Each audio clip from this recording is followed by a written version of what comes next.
Hello everyone, I am Harsh and I welcome you back to this YouTube channel. जब आप English सीखना प्रारंभ करते हैं, जब इंग्लिश ग्रामर की किताबें पढ़ना शुरू करते हैं या किन्हीं इंग्लिश टीचर की क्लासेस ज्वाइन करते हैं, तो वहाँ बार बार इंग्लिश के कुछ टर्म्स का उपयोग किया जाता है जिसका अर्थ हमें ना तो पता होता है और ना ही हमारे शिक्षक उसका अर्थ बताते हैं। चूँकि ये टर्म्स इंग्लिश की बेसिक्स होती है, इसलिए अच्छी किताबें एवं हमारे शिक्षक यह मानकर चलते हैं कि हमें इसका अर्थ पहले से ही पता होगा।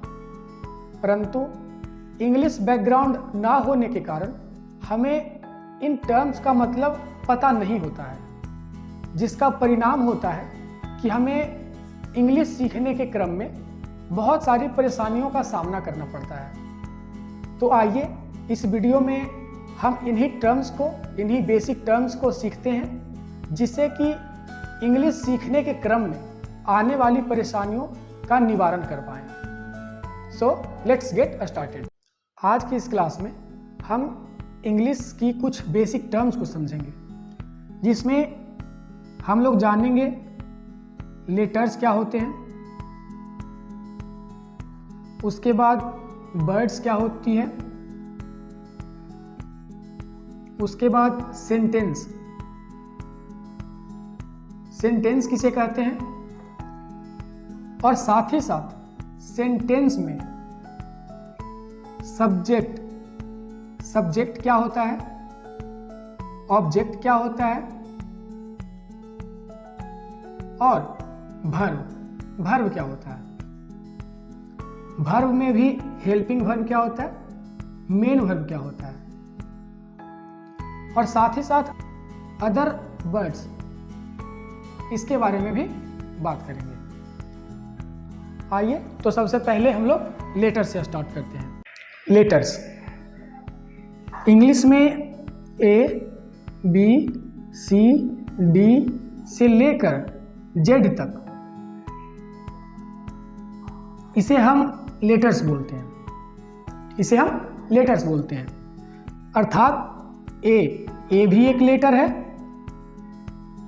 बी भी एक लेटर है, सी भी एक लेटर है, डी भी, उसी तरह से जेड तक ये सारे क्या हैं, लेटर्स हैं। और इन्हीं 26 लेटर के ग्रुप को हम लोग अल्फाबेट करते हैं।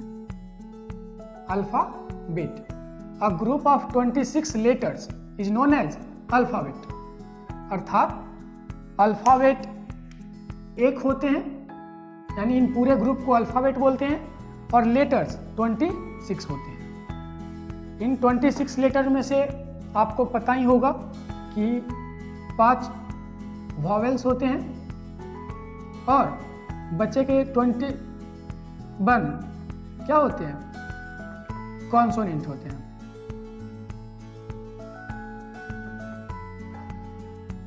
लेटर से वर्ड बनता है, उसे समझते हैं कि आखिर वर्ड किसे कहते हैं। जब 2 या 2 से अधिक लेटर्स को इस प्रकार लिखा जाए कि उससे कोई डेफिनिट अर्थ निकले, उससे कोई मीनिंग निकले, तो उसे हम लोग वर्ड कहते हैं। इसे यहाँ पे डिफाइन कर देता हूँ, आप चाहें तो अपने नोट्स में इसे लिख सकते हैं।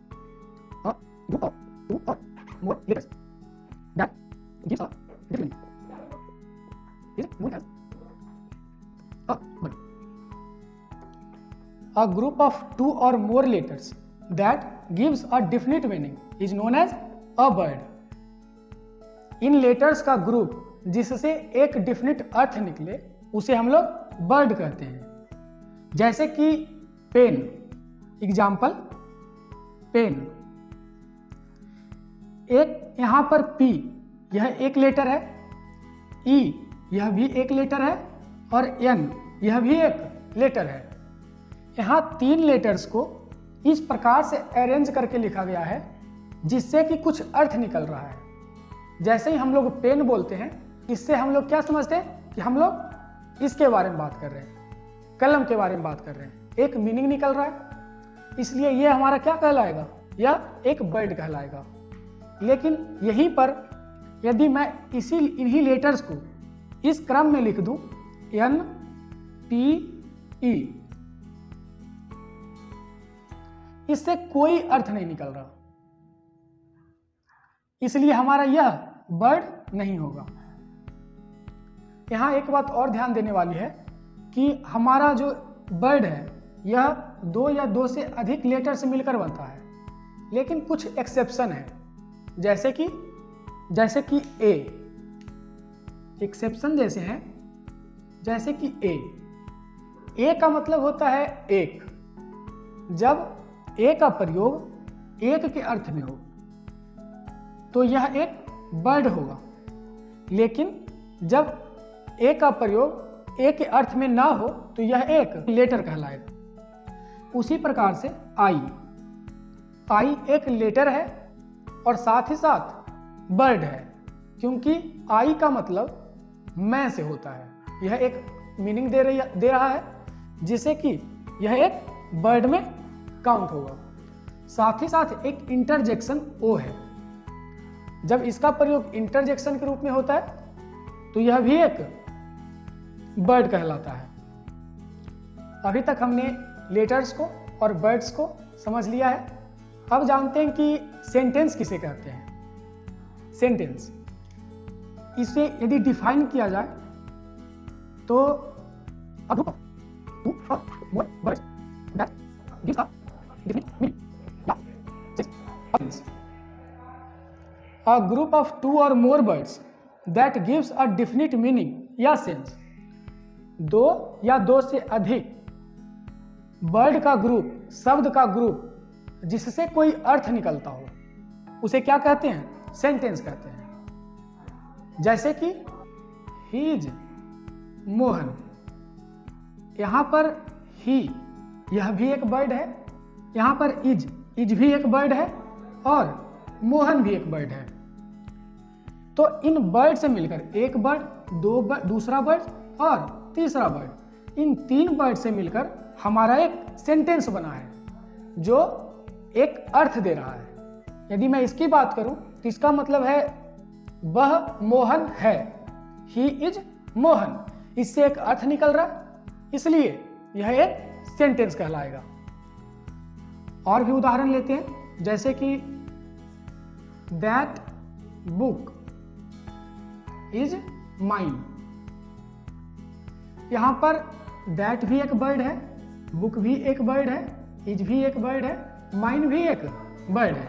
1, 2, 3 और 4, यहां पे 4 बर्ड्स को मिलाकर एक सेंटेंस का निर्माण किया गया है, और जिसका मतलब है यहां पर वह किताब मेरी है।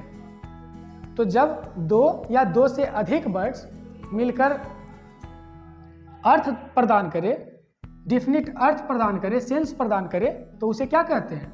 उसे सेंटेंस कहते हैं। ठीक है, आप चाहें तो यहां पे नोट भी कर सकते हैं। यहां तक हमने सेंटेंस को समझ लिया। अब सेंटेंस में प्रयोग होने वाली कुछ टर्म्स, जैसे कि subject, object, verb, helping verb या मेन वर्ब, ये क्या होती है इसे समझते हैं। सेंटेंस में होते हैं सब्जेक्ट, ऑब्जेक्ट, वर्ब और अदर कॉम्प्लीमेंट या अदर वर्ड्स। सबसे पहले समझते हैं सब्जेक्ट। किसी भी सेंटेंस में जो किसी कार्य को करता है उसे क्या कहते हैं? सब्जेक्ट कहते हैं। या किसी सेंटेंस में जिसके बारे में बताया जाता है, जिसके बारे में जिक्र किया जाता है, उसे क्या कहते हैं? सेंटेंस का सब्जेक्ट कहते हैं। इसे एक उदाहरण से समझते हैं, जैसे ही इज प्लेइंग, वह खेल रहा है। यहां पर वह जो है वो किसी कार्य को कर रहा है, खेलने का काम कर रहा है, एक एक्शन कर रहा है, तो यहां पे वह इस सेंटेंस का सब्जेक्ट हो जाएगा। इसी प्रकार से यदि मैं बात करूं आई एम टीचिंग। मैं पढ़ा रहा हूं, तो मैं किसी कार्य को कर रहा हूं, जैसे कि पढ़ाना, लिखाना, खाना, पीना, उठना, सोना, बैठना। ये सब क्या है? ये सब क्रिया है, वर्ब है, कार्य है, एक्शन है। तो मैं इस एक्शन को, मैं इस कार्य को कर रहा हूं, तो मैं यहां पर जो आई है इस सेंटेंस का सब्जेक्ट कहलाएगा। इसी प्रकार से Shyam learns English. Shyam English सीखता है, इंग्लिश सीखने का वो कार्य करता है, इसलिए यहां पे श्याम इस सेंटेंस का सब्जेक्ट कहलाएगा। इसी प्रकार से और उदाहरण ले, Ram and Shyam went market. Ram और श्याम मार्केट गए थे, तो यहां पे राम और श्याम दोनों इस कार्य को कर रहे हैं, इसलिए राम एंड श्याम यह पूरा हमारा सब्जेक्ट कहलाएगा, सब्जेक्ट कहलाएगा। ठीक है, यहां तक समझने में प्रॉब्लम नहीं हुई होगी।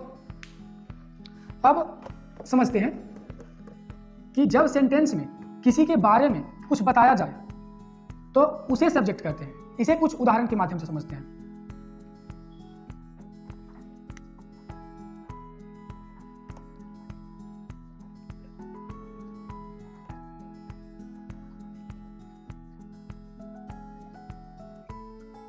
यहां पर इस उदाहरण के माध्यम से हम लोग समझते हैं। पहला उदाहरण है, he is a good doctor. इस सेंटेंस में वह कोई कार्य को नहीं कर रहा है, वह के बारे में, ही के बारे में बताया जा रहा है कि वह एक डॉक्टर है। अर्थात यहां पर वह क्या हो जाएगा? इस सेंटेंस का सब्जेक्ट हो जाएगा, क्योंकि इसके बारे में इस सेंटेंस में जिक्र हो रहा है। तीसरा एग्जाम्पल है, श्याम हैज 2 काउज। श्याम के पास 2 गायें हैं। श्याम यहां पर कोई कार्य को नहीं कर रहा है, लेकिन श्याम के बारे में कुछ बातें बताई जा रही है, इसलिए श्याम क्या हो जाएगा? सेंटेंस का सब्जेक्ट हो जाएगा। यहां तक सब्जेक्ट को समझने में कोई परेशानी नहीं हुई होगी। अब आगे समझते हैं ऑब्जेक्ट क्या होता है और वर्ब क्या होता है। ऑब्जेक्ट को समझने से पहले हम लोग वर्ब को समझ लेते हैं, ताकि ऑब्जेक्ट समझना आसान हो जाए।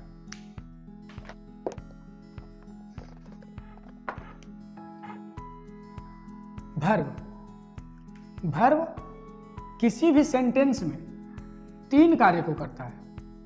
सबसे पहला काम, यह एक्शन को दर्शाता है, अर्थात कार्य को,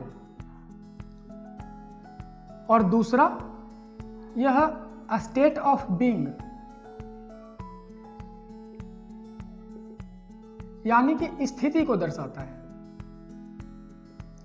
और तीसरा पोसेशन। पोसेशन का मतलब अधिकार, अधिकार को बतलाता है। जो वर्ब किसी सेंटेंस में एक्शन को बतलाता है, अर्थात कार्य को, कार्य जैसे कि खाना, सोना, पढ़ना, बैठना, लिखना, गाना, जिससे किसी कार्य का बोध हो, काम का बोध हो, उसे क्या कहते हैं? उसे हम लोग मेन वर्ब कहते हैं। उसे हम लोग मेन वर्ब कहते हैं। जैसे कि डांस, जैसे कि प्ले, जैसे कि सिंग, जैसे कि राइट, इट एटसेट्रा। ये सब क्या है? मेन वर्ब है।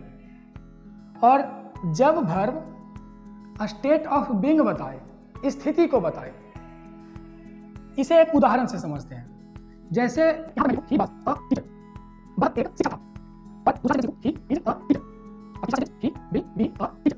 तो यहां पे वह की स्थिति कौन बता रहा है? यह बता रहा है। कैसे? वह एक शिक्षक था, पहले था, स्थिति बता रही है। उसी प्रकार से दूसरे सेंटेंस में ही इज अ टीचर, वह एक शिक्षक है, और तीसरे सेंटेंस में वह एक शिक्षक बनेगा। यहां पर वाज, इज और विल बी का प्रयोग कर हम इसकी स्थिति को ही बदल दे रहे हैं। पहले सेंटेंस में बताया जा रहा है कि वह पहले शिक्षक था, यानी उसकी शिक्षक की जो स्थिति थी वो पहले थी, या फिर वह पहले बेईमान था, वह चालाक था, इसकी स्थिति अभी नहीं है, वह पहले था।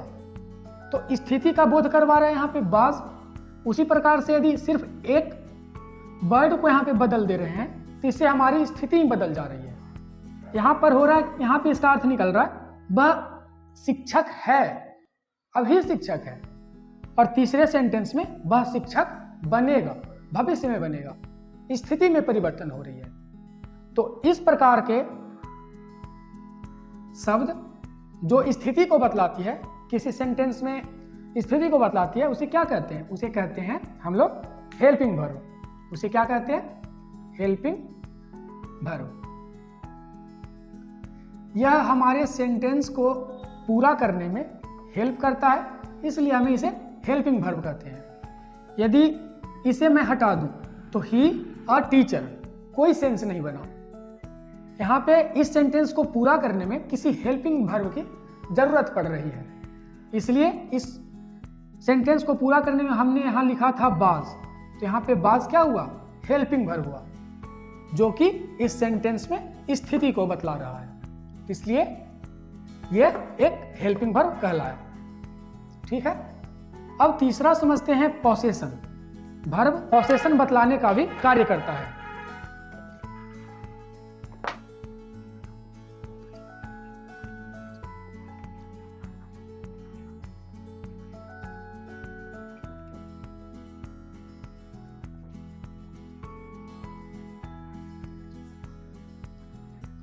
इसे इन एग्जाम्पल की मदद से समझते हैं। जैसे कि गीता हैज 2 कार्स, गीता के पास 2 कार है।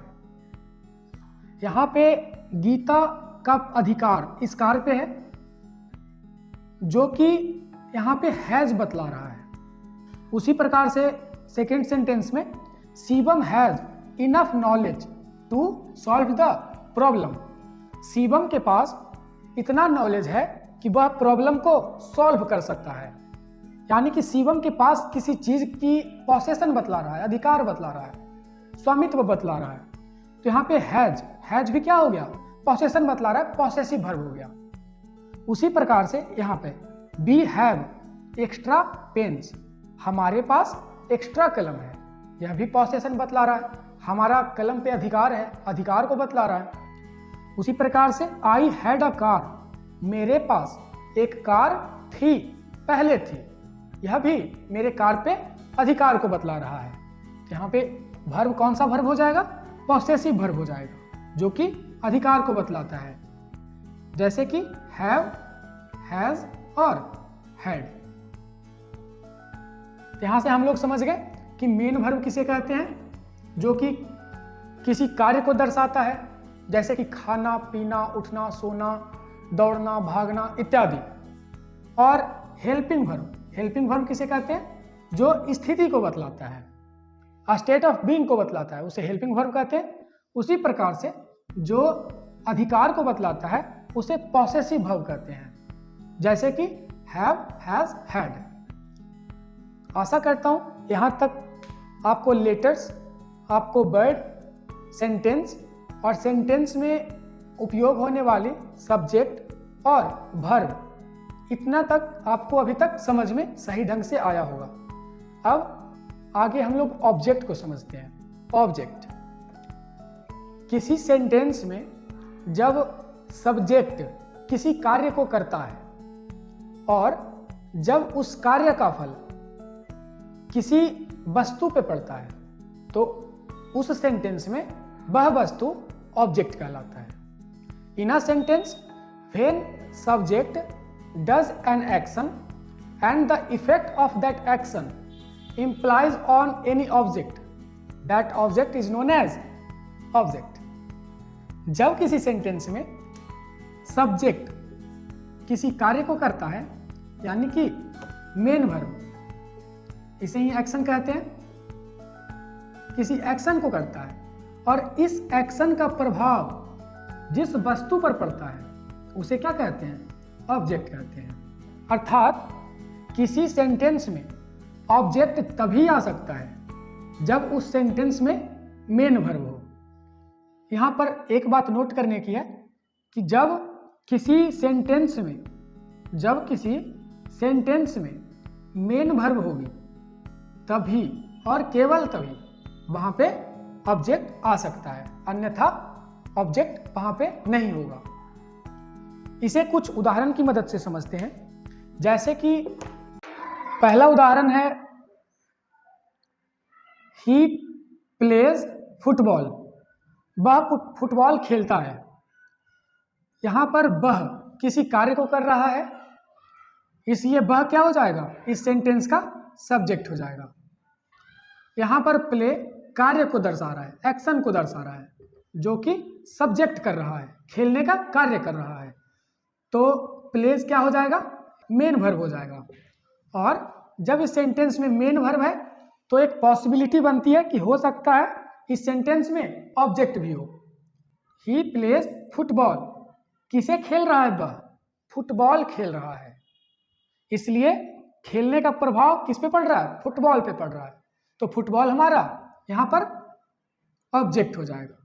इस सेंटेंस का ऑब्जेक्ट क्या होगा? फुटबॉल। उसी प्रकार से दूसरा सेंटेंस, आई लव यू, मैं तुमसे प्यार करता हूं।